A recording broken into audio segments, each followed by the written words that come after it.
Assalamualaikum warahmatullahi wabarakatuh. Apa kabar teman-teman? Pada kesempatan kali ini saya akan membahas tentang perkembangan biologi dan perkembangan kognitif. Sebelum memasuki pembahasan yang pertama, saya ingin mengulang sedikit tentang masa remaja. Masa remaja adalah masa peralihan dari masa kanak-kanak menuju ke kedewasaan yang meliputi perkembangan biologi, kognitif, dan sosial emosional. Pembahasan yang pertama yaitu perkembangan biologis. Pada pembahasan kali ini, saya akan membahas tentang potret remaja, pengaruh faktor genetika terhadap perkembangan remaja, interaksi faktor bawaan lingkungan dan perkembangan, ciri umum pertumbuhan fisik pada remaja, pubertas, dan yang terakhir kesimpulan. Yang pertama yaitu potret remaja. Dapat dilihat, kedua tulisan tersebut merupakan dua potret atau cetusan hati dari dua remaja.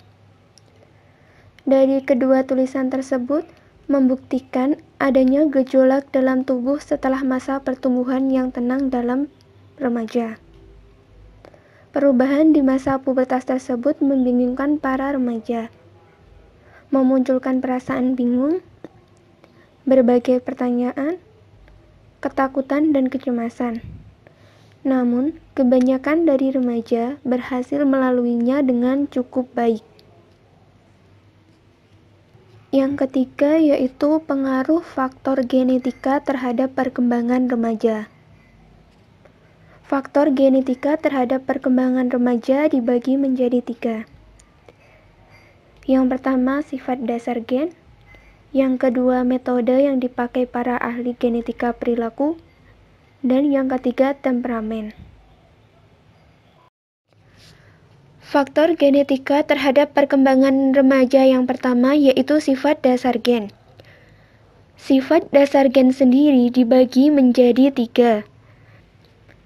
Yang pertama, genotip adalah warisan genetik seseorang, material genetika aktual yang sebenarnya ada.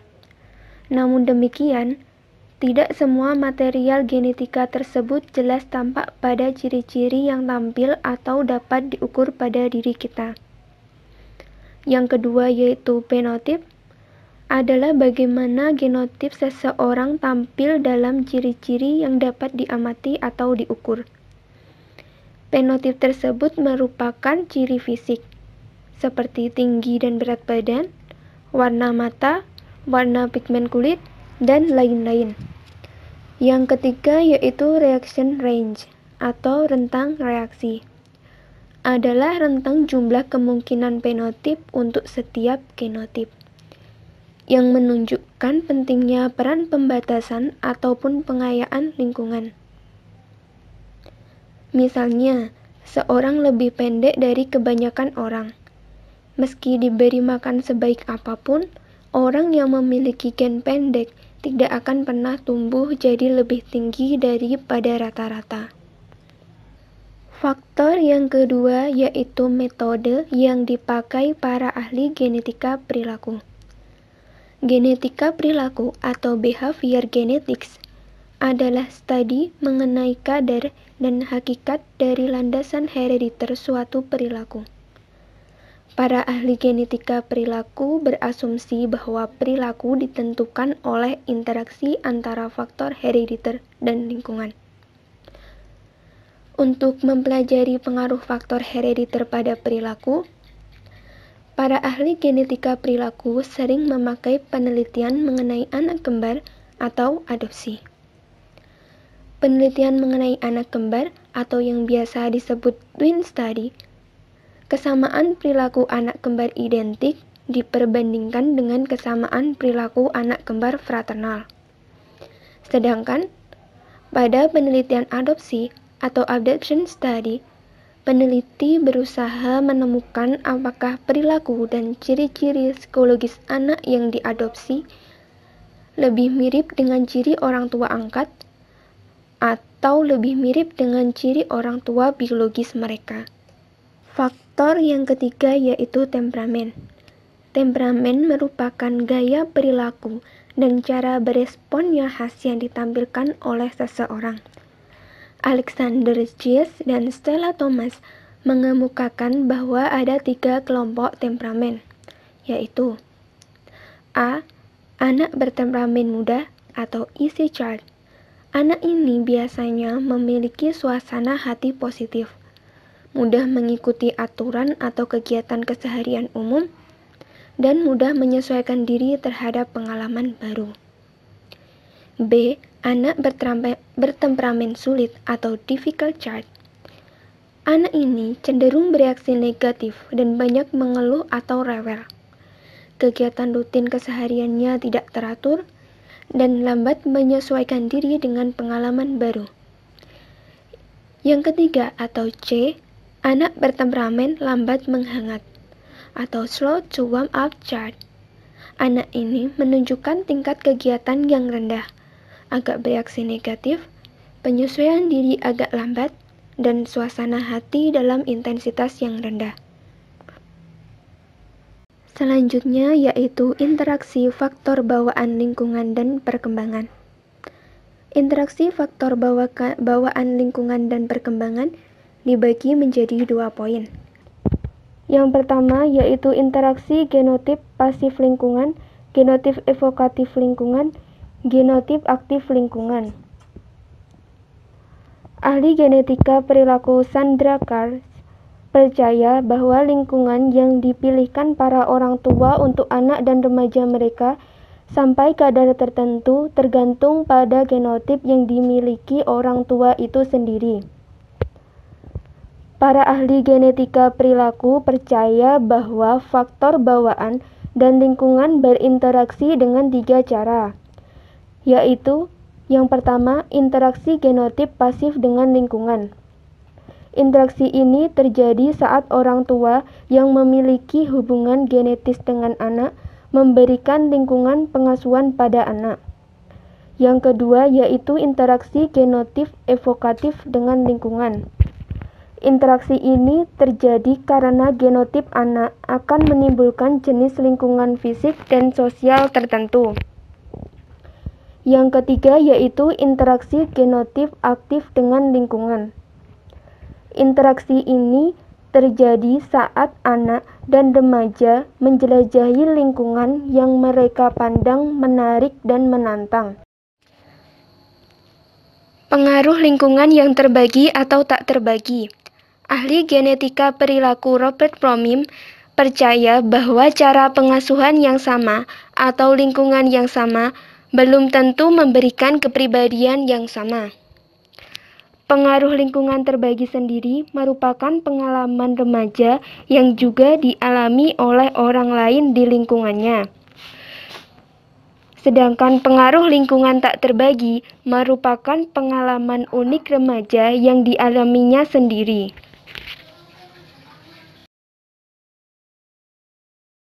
Ciri umum pertumbuhan fisik pada remaja. Bagaimana sifat kurva pertumbuhan dari karakteristik pada tubuh tersebut dan faktor-faktor apa saja yang mempengaruhi kurva pertumbuhan tersebut? Yang pertama, saya akan membahas tentang 4 kurva tumbuh kembang. 4 kurva tumbuh kembang diantaranya pertumbuhan fisik umum, organ reproduksi, otak dan kepala, serta kelenjar limfoid. Yang kedua yaitu faktor-faktor yang mempengaruhi kurva pertumbuhan. Sampai saat ini setidaknya ada 4 mekanisme yang diketahui berpengaruh terhadap kurva pertumbuhan, yaitu faktor mencari sasaran atau perstabilan diri, kecepatan kematangan, pengaturan umpan balik, dan massa tubuh. Mengenai faktor mencari sasaran atau penstabilan diri, Dalam keadaan terhambat penyakit atau nutrisi yang buruk, pertumbuhan individu seringkali dapat kembali mencapai kondisi seharusnya. Setelah kondisi negatif tersebut diatasi, kecepatan kematangan yang berbeda diketahui terjadi pada bagian-bagian tubuh yang berbeda. Pengaturan berdasarkan umpan balik melibatkan penyesuaian diri struktur biologis terhadap umpan balik. Misalnya, sekresi kelenjar pituitari mempengaruhi berbagai kelenjar lain, seperti kelenjar tiroid dan kelenjar seksual. Dan faktor yang terakhir, yaitu massa tubuh. Selanjutnya yaitu pubertas. Pubertas merupakan perubahan cepat pada kematangan fisik yang meliputi perubahan tubuh dan hormonal yang terutama terjadi selama masa remaja awal. Yang pertama yaitu batasan dan determinan pubertas. Faktor-faktor yang berpengaruh dalam terjadinya pubertas antara lain faktor genetik, faktor massa tubuh, faktor mutu makanan. Yang kedua yaitu perubahan hormonal. Hormon merupakan suatu substansi kimiawi berkekuatan besar yang dikeluarkan oleh kelenjar endokrin dan dialirkan ke seluruh tubuh melalui pembuluh darah. Yang ketiga yaitu perubahan fisik. Di antara perubahan fisik yang terjadi, yang paling banyak tampak nyata atau yang paling tampak nyata semasa pubertas adalah meningkatnya tinggi dan berat, serta kematangan seksual.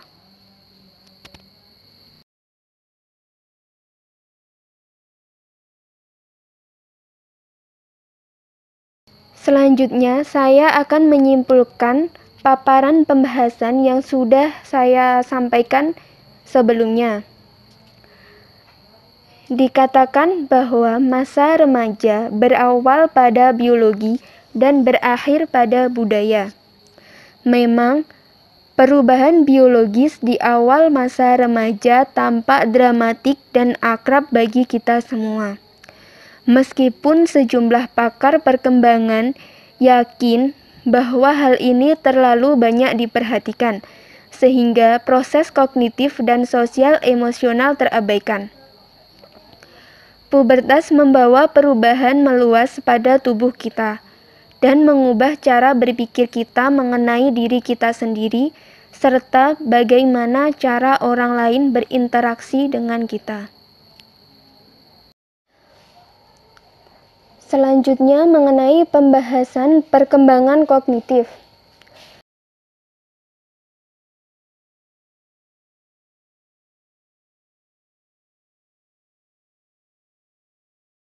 Teori perkembangan kognitif yang pertama yaitu menurut Jean Piaget.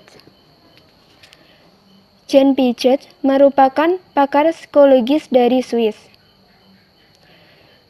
Dia berpendapat bahwa anak-anak membangun sendiri secara aktif dunia kognitif mereka. Informasi tidak sekedar dituangkan ke dalam pikiran anak lewat lingkungan. Anak-anak menyesuaikan pemikiran mereka untuk meliputi gagasan-gagasan baru. Proses tersebut kemudian dikenal dengan istilah asimilasi dan akomodasi.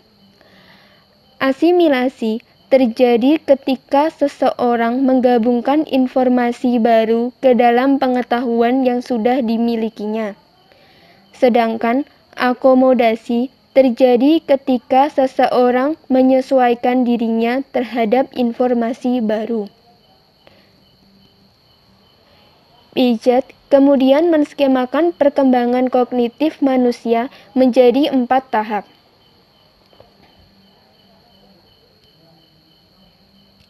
Tahap pertama yaitu tahap sensorik, usia 0 sampai 2 tahun. Pada tahap ini, bayi membangun pemahamannya akan dunia dengan mengkoordinasikan pengalaman indrawinya dengan gerakan fisik, motorik, sehingga disebut sensori motor. Yang kedua yaitu tahap preoperasional, ketika berumur 2-7 tahun. Dalam tahap ini, anak mulai menggambarkan dunia dengan kata-kata, bayangan, atau gambar. Tahap yang ketiga yaitu tahap operasional konkret, usia 7-11 tahun. Proses-proses penting dalam tahapan ini antara lain pengurutan, classification, decentering, reversibility, konservasi, dan yang terakhir penghilangan sifat egosentrisme. Tahap yang terakhir yaitu tahap operasional formal, usia 11-15 tahun. Pada tahap ini, anak sudah mulai berpikir abstrak dan hipotesis. Pada masa ini, anak sudah mampu memikirkan sesuatu yang akan atau mungkin terjadi, sesuatu yang abstrak. Di samping itu, pada tahap ini, remaja juga sudah mampu berpikir secara sistematik.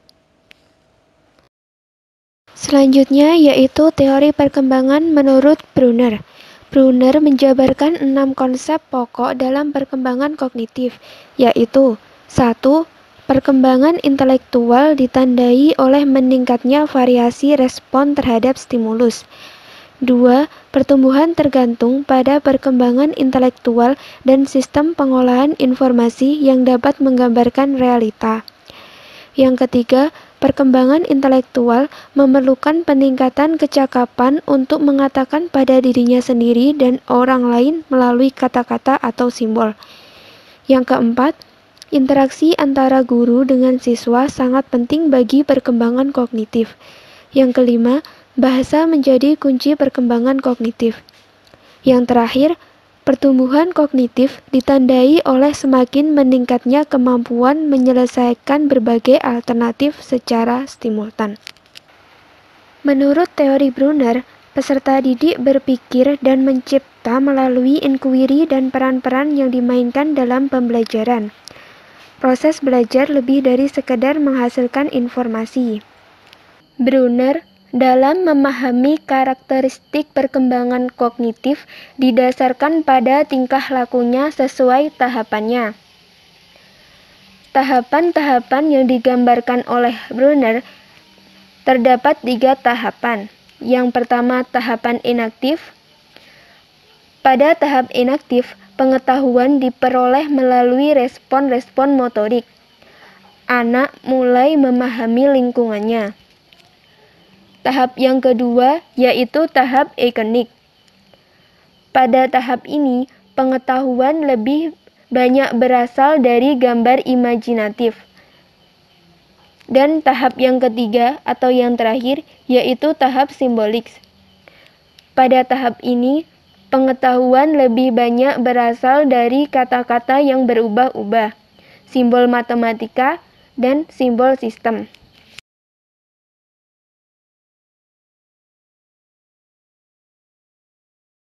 Sekian dari saya, kurang lebihnya mohon maaf. Wassalamualaikum warahmatullahi wabarakatuh.